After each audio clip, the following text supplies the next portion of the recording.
प्रेम से बोलिए देव गुरु बृहस्पति की जय हो। आज बृहस्पतिवार के इस शुभ अवसर पर सुनिए श्री बृहस्पति देव की यह संपूर्ण कथा। इस कथा को सुनने मात्र से जीवन के सारे दुख दरिद्रता और संकट दूर हो जाते हैं। आइए सुनते हैं बृहस्पतिवार व्रत की कथा और आरती। प्राचीन समय की बात है। भारतवर्ष में एक राजा राज्य करता था। वह बड़ा प्रतापी और दानी था। वह नित्य गरीबों और ब्राह्मणों की सेवा एवं सहायता करता था। वह प्रतिदिन मंदिर में भगवान के दर्शन करने जाता था, लेकिन यह बात उसकी रानी को अच्छी नहीं लगती थी। वह ना ही पूजा करती थी और ना ही दान करने का उसका मन लगता था। एक दिन राजा शिकार खेलने वन को गए थे, तो रानी और दासी महल में अकेली थी। उसी समय बृहस्पति देव साधु का वेश बनाकर महल में भिक्षा के लिए आए और भिक्षा मांगी, तो रानी ने भिक्षा देने से मना कर दिया।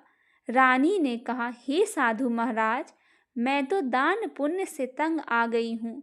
इस कार्य के लिए मेरे पति देव ही बहुत है। अब आप ऐसी कृपा करें कि सारा धन नष्ट हो जाए तथा मैं आराम से रह सकूं। साधु ने कहा, देवी, तुम तो बड़ी अजीब हो। धन और संतान से कौन दुखी होता है? इसकी तो सभी कामना करते हैं। पापी भी पुत्र और धन की इच्छा करते हैं। अगर तुम्हारे पास अधिक धन है तो भूखे मनुष्य को भोजन कराओ, प्याऊ लगवाओ, ब्राह्मणों को दान दो, कुआं, तालाब, बावड़ी, बाग, बगीचा आदि का निर्माण कराओ, मंदिर, पाठशाला, धर्मशाला बनवाकर दान दो, निर्धनों की कुंवारी कन्याओं का विवाह करवाओ, साथ ही यज्ञ आदि कर्म करो, अपने धन को शुभ कार्यों में खर्च करो। ऐसा करने से तुम्हारा नाम परलोक में सार्थक होगा एवं स्वर्ग की प्राप्ति होगी। लेकिन रानी पर उपदेश का कोई प्रभाव न पड़ा। वह बोली, महाराज, मुझे ऐसी धन की आवश्यकता नहीं जिसको मैं अन्य लोगों को दान दूं, जिसको रखने और संभालने में ही मेरा सारा समय नष्ट हो जाए। अब आप ऐसी कृपा करें कि सारा धन नष्ट हो जाए तथा मैं आराम से रह सकूं। साधु ने उत्तर दिया, यदि तुम्हारी ऐसी इच्छा है तो जैसा मैं तुम्हें बताता हूँ तुम वैसा ही करना।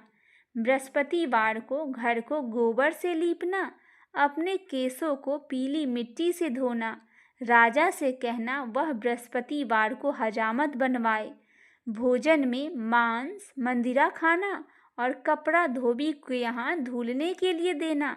ऐसा करने से 7 बृहस्पतिवार में ही आपका सारा धन नष्ट हो जाएगा। इतना कहकर वह साधु महाराज वहाँ से अंतर ध्यान हो गए। इसके बाद रानी ने वही किया जो साधु ने बताया था। 3 बृहस्पतिवार ही बीते थे कि उसका समस्त धन संपत्ति नष्ट हो गया और भोजन के लिए राजा रानी तरसने लगे। तब एक दिन राजा ने रानी से कहा कि तुम यहाँ पर रहो, मैं दूसरे देश में नौकरी की तलाश में जा रहा हूँ, क्योंकि यहाँ पर मुझे सभी मनुष्य जानते हैं, इसीलिए कोई कार्य यहाँ पर मैं नहीं कर सकता। देश चोरी परदेश भीख बराबर है। ऐसा कहकर राजा परदेश चला गया। वह जंगल को जाता और लकड़ी काट कर लाता और शहर में बेचता। इस तरह जीवन व्यतीत करने लगा। इधर राजा के बिना रानी और दासी दुखी रहने लगे। किसी दिन भोजन मिलता और किसी दिन जल पीकर ही रह जाते। एक समय जब रानी और दासियों को 7 दिन बिना भोजन के रहना पड़ा, तो रानी ने अपनी दासी से कहा, हे दासी, पास के ही नगर में मेरी बहन रहती है, वह बड़ी धनवान है। तू उसके पास जा और 5 सेर बेझर मांग कर ले आ, ताकि कुछ समय के लिए थोड़ा बहुत गुजर बसर हो जाए। दासी रानी के बहन के पास गई। उस दिन बृहस्पतिवार था। रानी का बहन उस समय बृहस्पतिवार की कथा सुन रही थी। दासी ने रानी की बहन को अपनी रानी का संदेश दिया, लेकिन रानी की बहन ने कोई उत्तर नहीं दिया। जब दासी को रानी की बहन से कोई उत्तर नहीं मिला, तो वह बहुत दुखी हुई। उसे क्रोध भी आया। दासी ने वापस आकर रानी को सारी बात बता दी। सुनकर रानी ने कहा कि हे दासी, इसमें उसका कोई दोष नहीं। जब बुरे दिन आते हैं तब कोई सहारा नहीं होता। अच्छे बुरे का पता विपत्ति में ही लगता है। जो ईश्वर की इच्छा होगा वही होगा। यह सब कहकर रानी ने अपने भाग्य को कोसा। उधर रानी की बहन ने सोचा कि मेरी बहन की दासी आई थी, लेकिन मैं उससे नहीं बोल पाई, इससे वह बहुत दुखी हुई होगी। कथा सुनकर और पूजन समाप्त कर वह अपनी बहन के घर गई और कहने लगी, हे बहन, मैं बृहस्पतिवार का व्रत कर रही थी, तुम्हारी दासी गई, लेकिन तब तक कथा होती है, तब ना उठ सकते हैं और ना ही बोल सकते हैं, इसीलिए मैंने नहीं बोला। कहो दासी क्यों गई थी? रानी बोली, बहन, हमारे घर अनाज नहीं था। ऐसा कहते कहते रानी की आंखें भर आई। उसने दासियों समेत 7 दिन तक भूखा रहने की बात भी अपनी बहन को बता दी। इसीलिए मैंने दासी को तुम्हारे पास 5 सेर बेझर लेने को भेजा था। रानी की बहन बोली, बहन देखो, बृहस्पति देव सभी की मनोकामनाएं पूर्ण करते हैं। देखो, शायद तुम्हारे घर में अनाज रखा हो। पहले तो रानी को विश्वास नहीं हुआ, परंतु बहन के आग्रह करने पर उसने दासी को अंदर भेजा। दासी घर के अंदर गई तो वहां पर उसे एक घड़ा बेझर से भरा मिल गया। उसे बड़ा हैरानी हुआ। उसने बाहर आकर रानी को बताया। दासी रानी से कहने लगी, हे रानी, जब हमको भोजन नहीं मिलता था तो हम व्रत ही तो करते थे, इसीलिए क्यों ना इनसे व्रत और कथा की विधि पूछ ली जाए और हम भी व्रत किया करेंगे। दासी के कहने पर रानी ने अपनी बहन से बृहस्पतिवार व्रत के बारे में पूछा। उसकी बहन ने बताया, बृहस्पतिवार के व्रत में चने की दाल, गुड़ और मुनक्का से विष्णु भगवान को केले के वृक्ष की जड़ में पूजन करे तथा दीपक जलाए और कथा सुने। उस दिन एक ही समय भोजन करे। भोजन में पीले खाद्य पदार्थ का सेवन जरूर करे, इससे गुरु भगवान प्रसन्न होते हैं, अन्न, पुत्र, धन का वरदान देते हैं, साथ ही सभी मनोकामनाएं पूर्ण करते हैं। व्रत और पूजन की विधि बताकर रानी की बहन अपने घर लौट आई। रानी और दासी दोनों ने निश्चय किया कि बृहस्पति देव भगवान का पूजन हम जरूर करेंगे। 7 रोज बाद जब बृहस्पतिवार आया तो उन्होंने व्रत रखा। घूर साल में जाकर चना और गुड़ बिन ले आई तथा उसकी दाल से केले की जड़ तथा विष्णु भगवान का पूजन किया।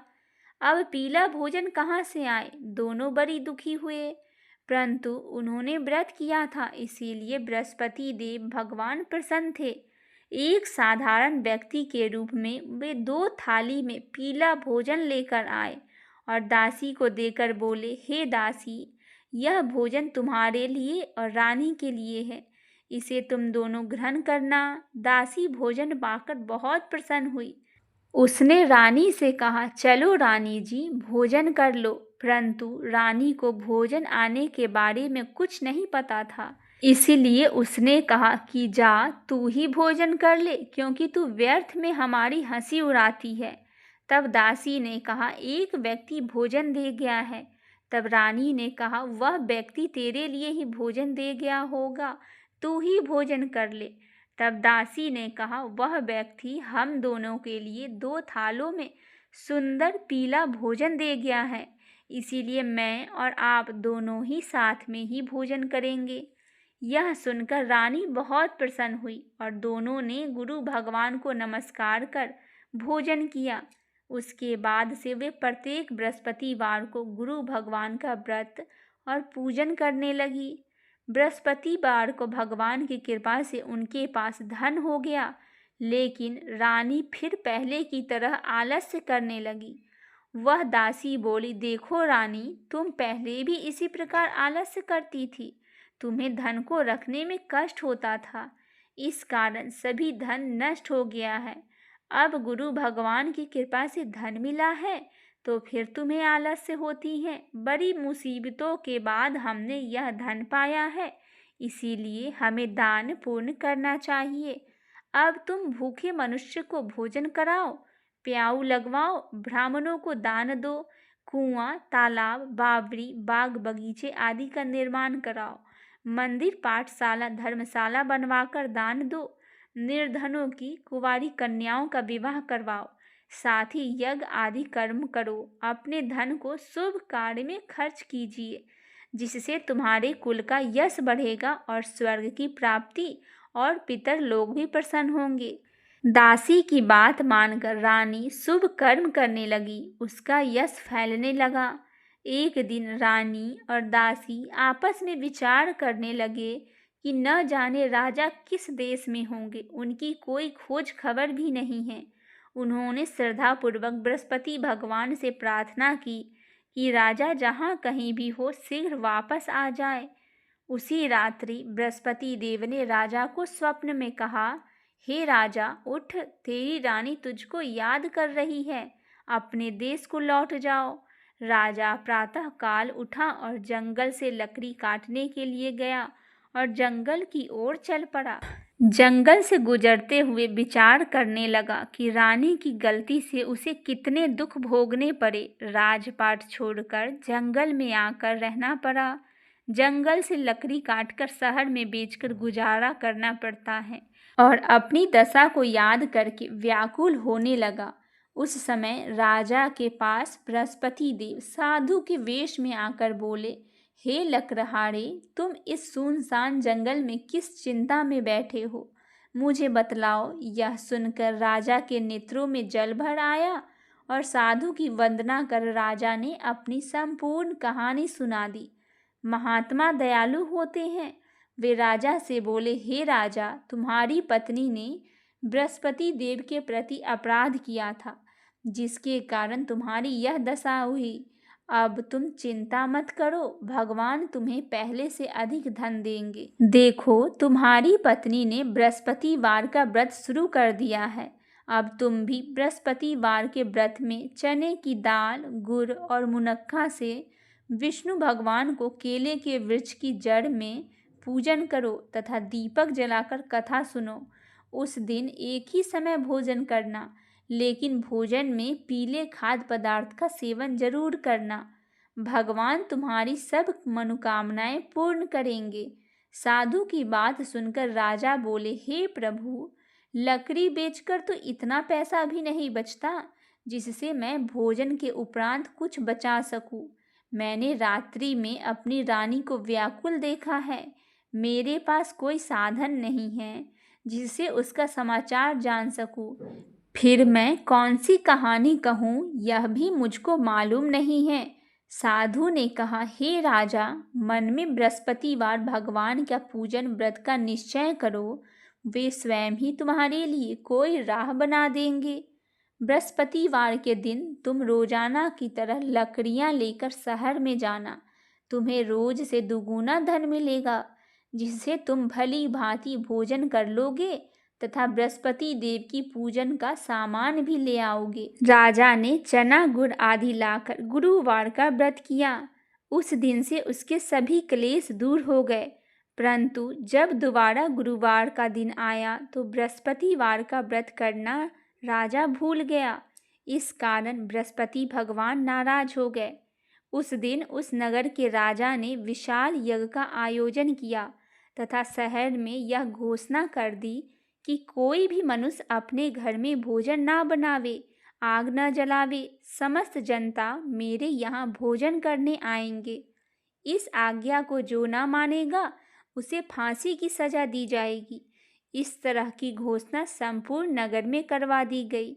राजा की आज्ञा के अनुसार शहर के सभी लोग भोजन करने आए, लेकिन उस लकड़हारे कुछ देर से पहुंचा, इसीलिए राजा उसको अपने साथ घर लेवा गए और घर ले जाकर भोजन करा रहे थे तो रानी की दृष्टि उसकी खूंटी पर पड़ी, जिस पर उसका हार लटका हुआ था।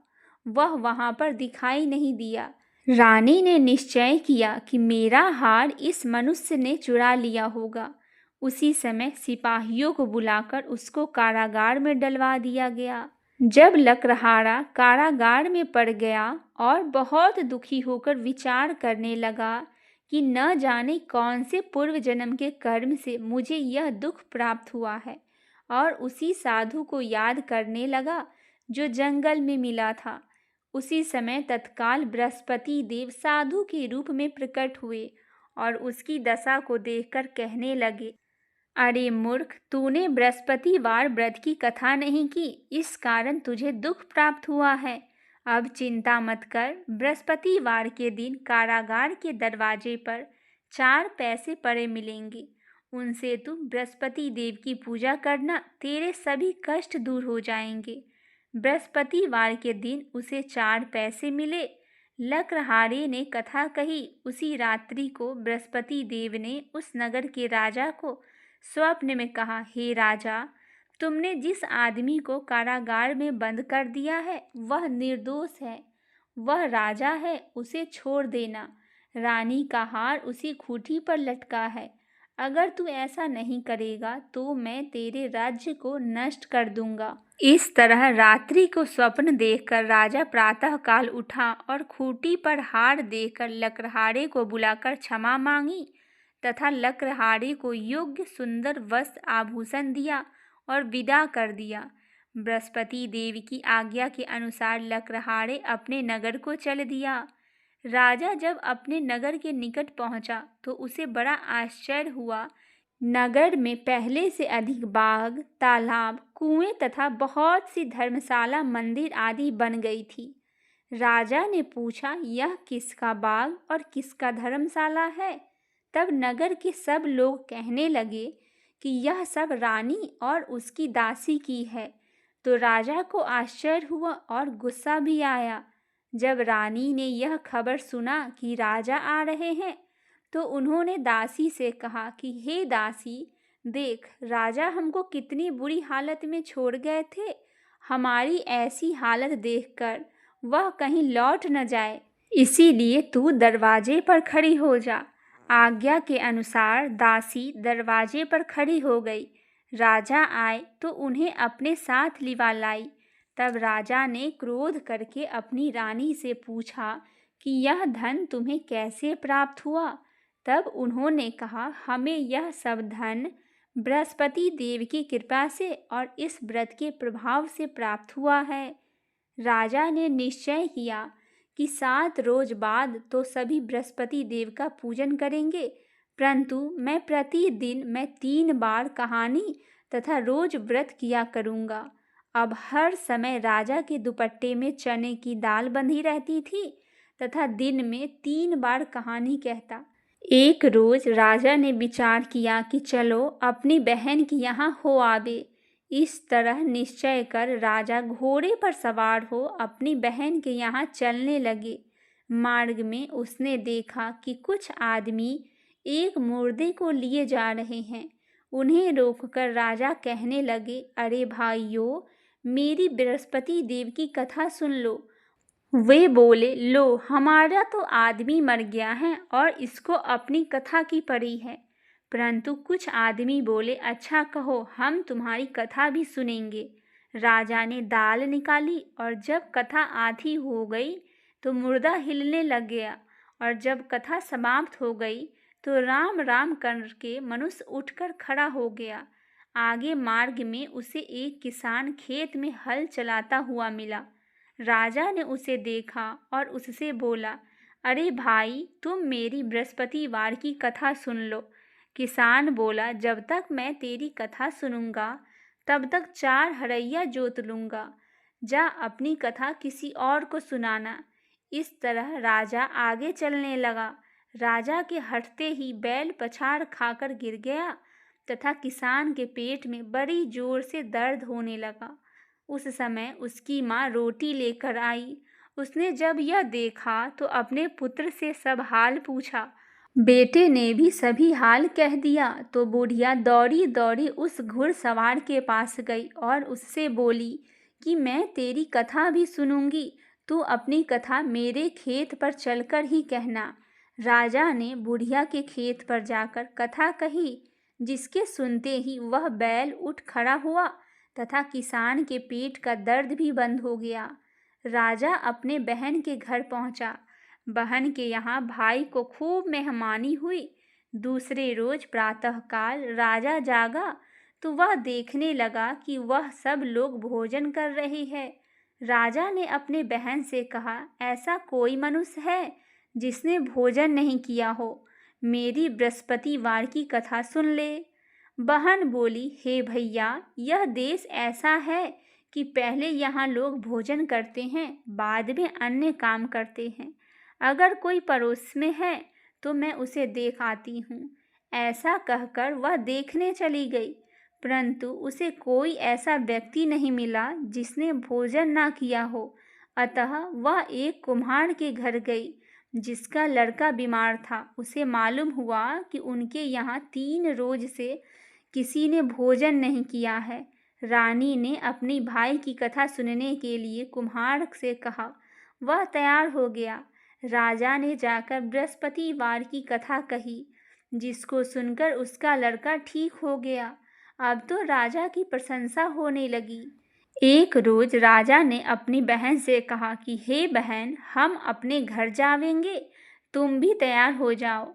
राजा की बहन ने अपनी सास से कहा। सास ने कहा, हाँ चली जा, परंतु लड़के को मत ले जाना, क्योंकि तेरे भाई का कोई औलाद नहीं है। बहन ने अपने भैया से कहा, हे भैया, मैं तो चलूंगी, पर कोई बालक नहीं जाएगा। राजा बोला, जब कोई बालक नहीं चलेगा तब तुम क्या करोगी जाके? बड़े दुख मन से राजा अपने नगर को लौट आया। राजा ने अपनी रानी से कहा, हम निर्वंशी हैं, हमारा मुंह देखना धर्म नहीं है और कुछ भोजन आदि नहीं किया। रानी बोली, हे प्रभु, बृहस्पति देव ने हमें सब कुछ दिया है, वह हमें औलाद भी अवश्य ही देंगे। उसी रात बृहस्पति देव ने राजा के स्वप्न में कहा, हे राजा, उठ, सभी सोच त्याग दे, तेरी रानी गर्भ से है। राजा यह बात सुनकर बहुत खुश हुआ। 9वें महीने उसके गर्भ से एक सुंदर पुत्र पैदा हुआ। तब राजा बोला, हे रानी, स्त्री बिना भोजन के रह सकती है, पर बिना कहे नहीं रह सकती। जब तेरी बहन आवे तुम उससे कुछ मत कहना।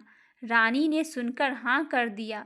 जब राजा की बहन ने यह शुभ समाचार सुना तो वह बहुत खुश हुई और बधाई लेकर अपने भाई के यहाँ आई। तभी रानी ने कहा, घोड़ा चढ़कर तो नहीं आई, गधा चढ़कर आई है। राजा की बहन बोली, भाभी, मैं इस प्रकार न कहती तो तुम्हें औलाद कैसे मिलती? बृहस्पति देव ऐसे ही है, जैसे जिसके मन में कामना हो सभी को वह पूर्ण करते हैं। भगवान बृहस्पति देव उसकी सदैव रक्षा करते हैं। संसार में जो मनुष्य सद्भावना से भगवान जी का पूजन व्रत सच्चे हृदय से करते हैं तो उनकी सभी मनोकामनाएं पूर्ण होती है। जैसी सच्ची भावना से रानी और राजा ने उनकी कथा का गुणगान किया तो उनकी सभी इच्छाएं बृहस्पति देव जी ने पूर्ण की थी। इसीलिए पूर्ण कथा सुनने के बाद प्रसाद लेकर जाना चाहिए। हृदय से उसका मनन करते हुए जय जयकार बोलना चाहिए। आइए भक्तजनों, अब हम सुनते हैं बृहस्पतिवार व्रत की आरती।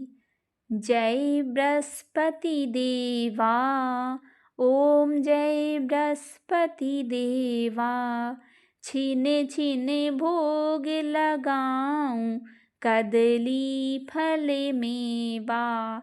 ओम जय बृहस्पति देवा, जय बृहस्पति देवा, तुम्हें पूरन परमात्मा, तुम्हें अंतर्यामी, जगत पिता जगदीश्वर, तुम सबके स्वामी।